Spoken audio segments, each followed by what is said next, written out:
तनु सुन तो, हाँ ये देख रहे थे आदमी मोर से 5,000 रुपया उधारी ले है और पैसा वापस नहीं करा थे, ऊपर से फोन लगा तो मोर नंबर ला ब्लॉक कर दे है। तो कर कहाँ है सोच नगद पैसा?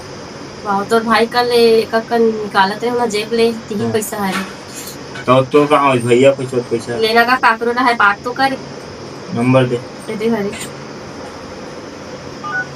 69390422।